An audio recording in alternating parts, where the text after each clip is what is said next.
Hey folks, good morning, good afternoon, good evening, wherever you're joining us from, and welcome to this yet another episode of the RiseUp Radio.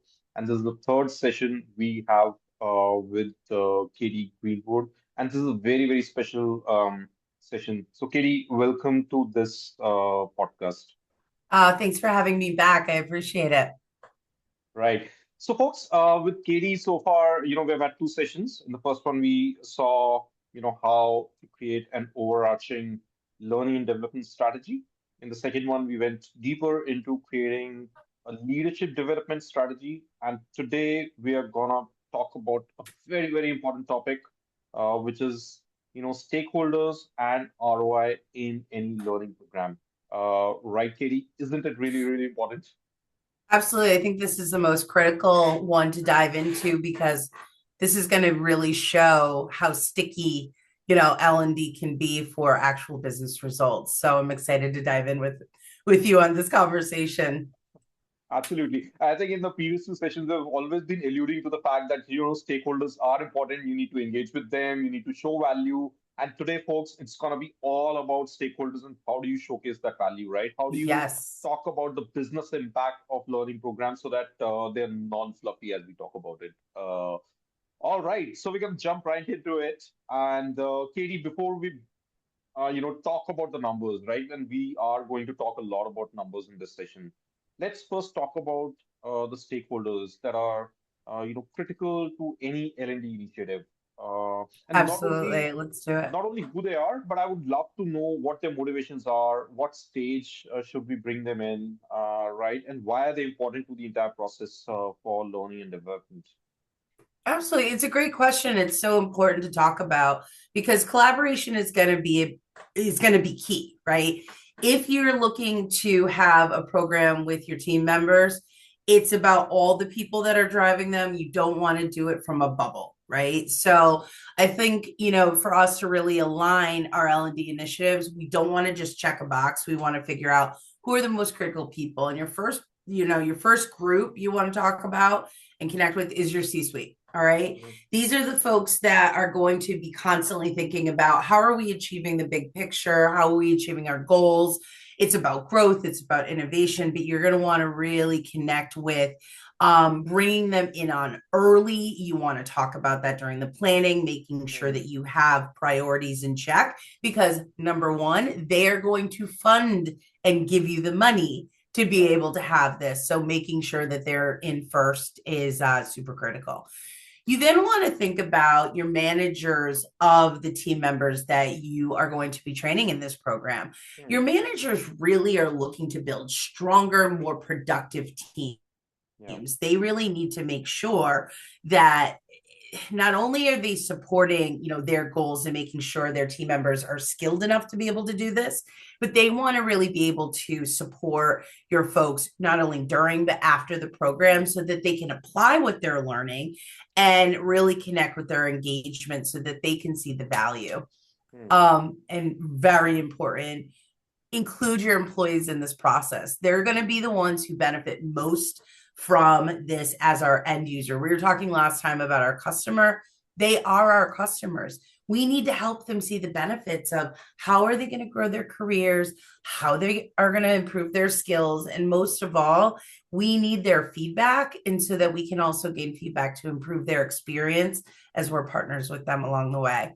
Last but not least, they're people like us, your external partners, our coaches, our trainers, our vendors.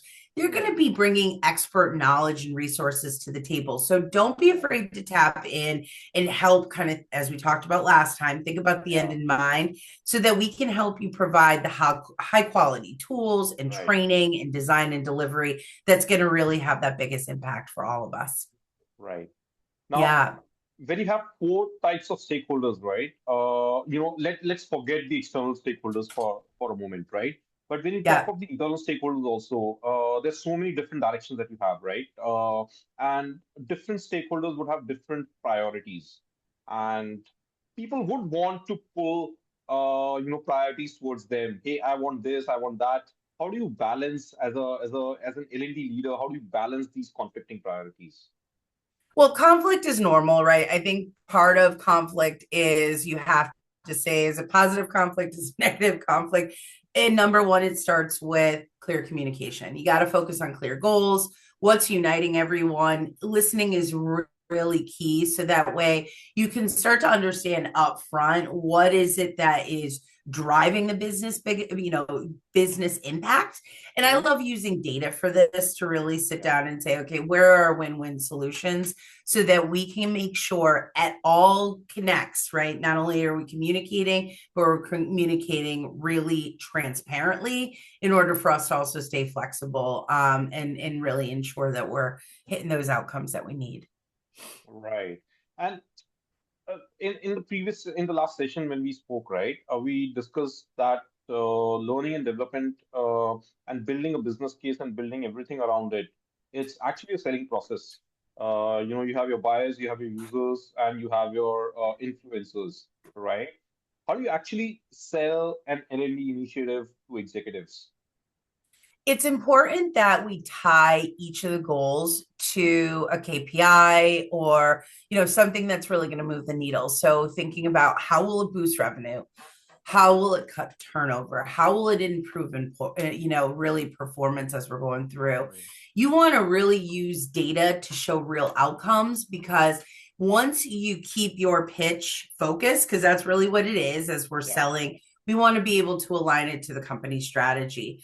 Highlighting the ROI by showcasing, the specific cost savings or the productivity gains are going to help you really connect to the why, right? The reason why. We want to really make it actionable, and we want to show the C-suite that we have clear plans, clear outcomes, so that we can position L&D as a strategic advantage and not just as a checkbox to kind of move the needle, just to get it done, Yeah. right? Yeah. So Yeah.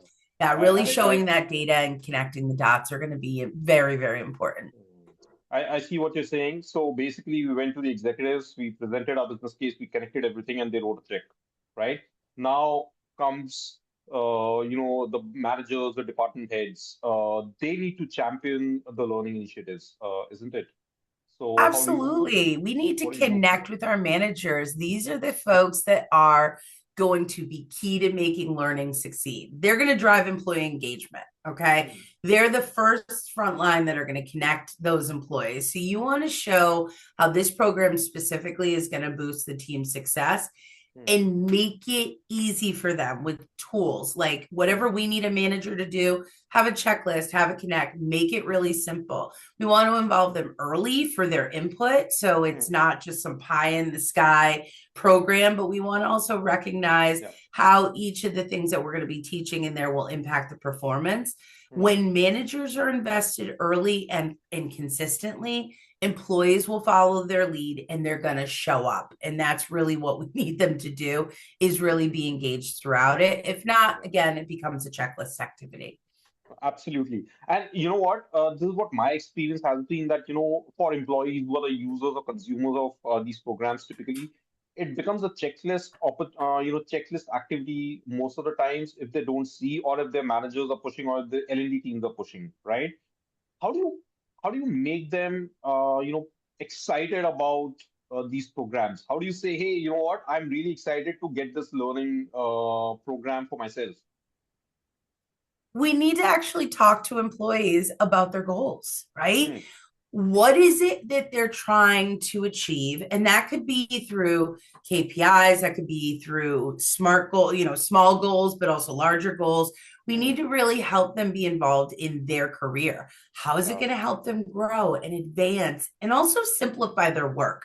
Right? Our work is getting faster, and things are getting really stressful, and we want to be able to say, if we're able to help you do this, it will remove some of the stress. So Hmm, I want to always provide practical tools that people can use immediately, right? hmm, And also being really flexible. So make them on demand, make them shorter modules. So those little bite-sized pieces, I love to call them gold nuggets. We hmm, give them gold nuggets, we're able to apply them so that they can invest.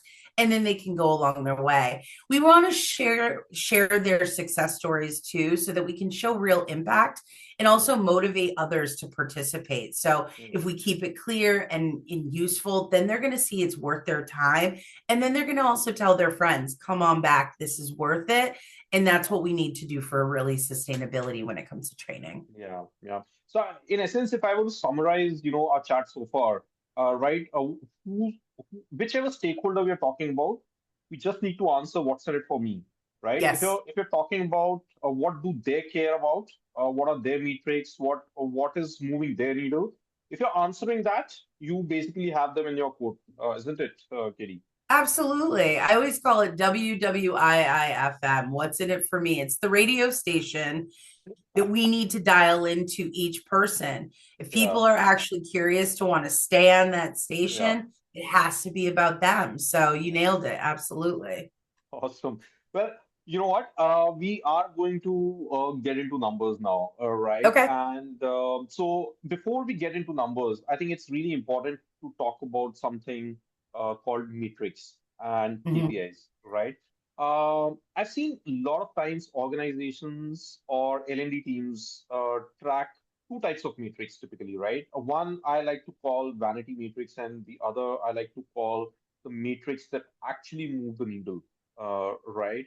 So, have you seen something like that in your practice? And which are the most important metrics for L&D teams to track to actually make an impact uh, with the learning programs? Metrics are your key, right? If you don't start with metrics, either way, you can go anywhere and not hit the mark. So there's a difference between organizational metrics Hmm, and learning and development metrics. Okay. hmm, Organizational metrics are going to be big picture indicators like hmm, revenue growth, like you want to look at your turnover rates.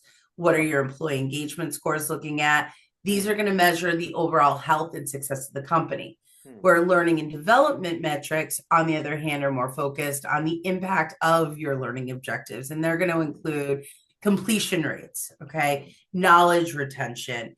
How well is this person improving on their skill? Are they going from beginner to an advanced area, and how long? And how are they applying their learning on the job? And learning on the job is the biggest piece of this puzzle. All right. For example, while turnover might be an example of an organizational metric, an L&D metric could be more of the numbers of employees completing leadership training and how that impacts retention. hmm, We want to focus on the right L&D metrics so that you can show how your learning programs are directly supporting the company goals, hmm. turning them really into abstract efforts into really measurable results that everyone can get behind. Yeah. And only when our matrix is right, our ROI calculation is going to be right, right? If we pick wrong matrix, our ROI calculation is going to be floozy as well, isn't it? Absolutely. You got to get these numbers right first. Cool. Awesome. So let's get down to business. Let's talk about ROI. How do we calculate the ROI for the learning program?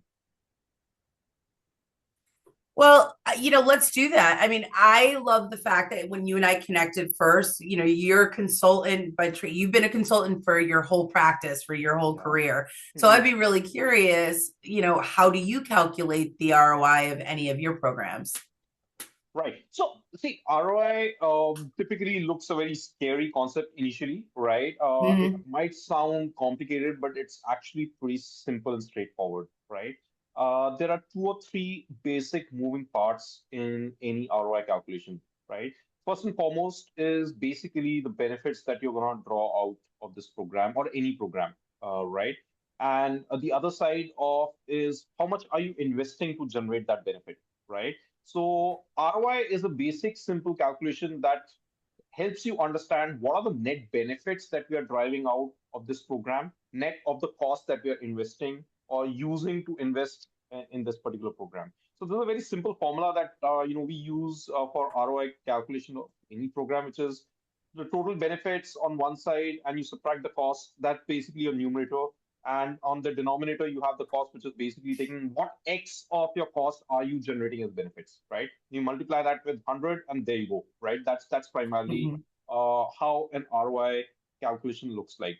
So Shall we calculate an ROI of a learning L&D program as an example? What do you think?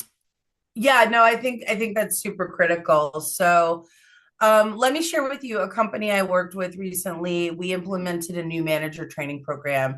We wanted to address the gaps in leadership skills, team productivity, and employee retention among first-time managers. All Yeah. right. Okay. So there were, and let me be kind of clear with some of the numbers here. There were 100 new managers, 100 managers in the Okay. organization Hmm. total. Hmm. We had 20 brand new managers in the program. All Okay. right. So Hmm. as we start to take a look at that, Hmm. we took a look and we wanted to look at three things. One was going to be retention. Hmm. So the retention in the teams led by newly trained managers increased by 15%. All Okay. right. There was a savings of an estimated 200,000 in Hmm. turnover costs, Hmm. and 10 fewer employees leaving Hmm. typically is about $20,000 per replacement cost. Hmm. Okay. Then we wanted to look at engagement numbers. The Hmm. engagement scores for teams that were undertrained managers increased by 20 points, and Hmm. we were able to correlate that with higher productivity. Okay. The next focus we wanted to look at was time to effectiveness. Hmm. Managers then reported becoming more confident and competent in Hmm. their roles, and they became 30% faster. Yeah. They really were able to be quicker, more effective in decision making, and that was able to really kind of move that needle much Hmm. quicker to get to market. Hmm. Hmm. And then we wanted to focus on how the teams were being productive. So Yeah. teams reported to trained managers that they delivered 10% faster using Hmm. some of the tools, adding an estimated $150,000 in Hmm. value through faster go-to initiative market. As we were going to market, our timelines were able to kind of quick, and $150,000 was able to be estimated Hmm. more value. And Hmm. last but not least, we need to look at the training costs. Like, how much did this cost? So the Yeah. program development and delivery cost $50,000. Hmm. The time of investment, which is super critical, the employees was Hmm. $25,000. So you wanted to look at the total training cost of $75,000. Yeah. So if we looked at that ROI calculation, then and put in the math, it increased by 366%. Awesome. And I really love the way you have also taken the time investment inside the cost, because typically this is what organizations miss, right? So they end up taking the direct cost that they incur on the training program, but they miss the time investment or indirect costs that also go around typically, right? So really love it. But I want to go one step deeper, right? Mm. I believe that does not presenting the complete picture, even though 366% or 3.6x presents a very high, ROI number. But there's also a cost of inaction, right? Mm-hmm. What if we didn't invest in this program? What happens then? Because that's also has to be somehow included in the ROI scenarios when we present our cases to the business executives. No? It's 100% super critical to your planning process to talk about, well, what if we do something, but what if we don't do something? Hmm. All right. Communicating the cost of inaction requires connecting missed opportunities and risks to tangible outcomes. And that is Hmm. super important to put in front of your C-suite. So you want to now think about turnover costs. Hmm. Okay. For every lost employee costs 1.5 times their salary to replace. Yeah. That's huge. Okay. Then we need to start looking at skill gaps. With Hmm. technology advancing, when you have untrained employees, that's going to ultimately lead to productivity losses, and you're going to miss innovation opportunities. And you can potentially be so far behind and not realize that, they're missing things Yeah. until that person just kind of is not able to complete something. Correct. Then you're going to start looking at employee engagement decline. Hmm. Okay. Companies with disengaged employees are going to see 18% lower productivity, resulting in unrealized potential. Hmm. If your employees are disengaged, Hmm. there, we talked for years about quiet quitting. Yeah, That's really what it is. If you right. don't have disengaged employees, it could lead to a real disaster, and it can lead to your competitors having more advantage over you, right? Because Obviously. your competitors that are investing in learning and development are upskilling faster. It's going to Hmm. lead to more market share. Hmm. And you're going to then start to think to yourself, okay, well, why are we declining? It's because your competitors are taking the money off the table and you're leaving it. So there is a cost and risk to also not doing anything. So Hmm. just think about those because those are really critical numbers as we go forward. Right. So in a sense, what we're saying is, you're investing 75,000 to gain direct benefits or tangible benefits of around, let's say, Mm-hmm. 350,000. But also you're preventing, potential loss that could run up to in millions, if not Yeah. more, right? And if you look at holistically, the ROI becomes, which was 3.6x earlier, could easily become like 12, 15x, just in a matter of, a blink of an eye, isn't it? Yes, absolutely. You nailed it. They're big numbers. Right. And it's not pie in the sky. We need to be very focused on our human capital Yeah. and making sure we're connecting the dots. Absolutely. Mhm. But you know what, Katie? With AI, we can actually increase the ROI even more for the tangible direct benefits itself. So one of the things that you and I have connected with is I'm so fascinated. Can you tell us how to do this? Can you walk us Right. through a case of this? Because it is so fascinating Right. how this is such a game changer and a competitive advantage. Absolutely. And this is basically, I'll present some of the ways that some of our customers are using Risely to be able to, supercharge their learning initiatives. So, taking the example of your previous, ROI case study, right? We use 75,000 to train 20 managers out of 100 managers, right? What if you could have spent $50,000 dollars to train all of the 100 managers, right? Hmm. What that would mean is that not only your cost is going down from 75,000 to 50,000, but your direct benefits are also going up because you're training 100 managers instead of 20 managers, right? So the direct benefits that you generated initially, which is 350K, from those 20 managers, you can easily equate that to 100 managers. And at the very least, that could easily bring your ROI, which was 3.6x earlier, to let's say 15 to 20x in a base case scenario. Just That that are much. those are incredible numbers, and that's what we need to be able to showcase. And I think not have people be afraid of talking about this. AI is going to Right. be able to help us. And I also want to also mention too, one of the returns on investments are also using AI for coaching. Like I see Merlin, our coaching wizards, on here as well, right? Yeah. It's not just about collaborating with all of our stakeholders in Correct. human form, but also I've started to include our AI Merlin wizard in our follow up for Mm. our Yeah. manager programs, right? Yeah. Yeah. I love collaboration, right? Mm. So whether it's collaboration with each of our stakeholders or with Mm. our AI stakeholders, we need to always think what's in it for them, right? Thinking about tracking the right metrics Correct. upfront, measuring at every step, and also don't be afraid to pivot as needed because that's what's going to really help Extremely make important. these programs really work for the real world. Extremely So, important. yeah, this is an exciting topic, and when it's Yeah. done right, we sit at the head of the table with the team. Right. Awesome. Well, you know what? This was a short session, but a really, really sweet session. So thank you so much for taking You're out the welcome. Thanks time, for Katie. having me. Yeah. So, folks, there you have it. You know what? Don't be afraid of the numbers. ROI is your friend. ROI is going to make your budget approvals a breeze. So, look at your stakeholders, engage with them early, collaborate, answer what's in it for them, and talk numbers with the right metrics. And you will have a successful L&D program at your fingertips. Thank you for joining us. And until the next session, please take care and we'll see you soon. Bye bye. Bye, friends.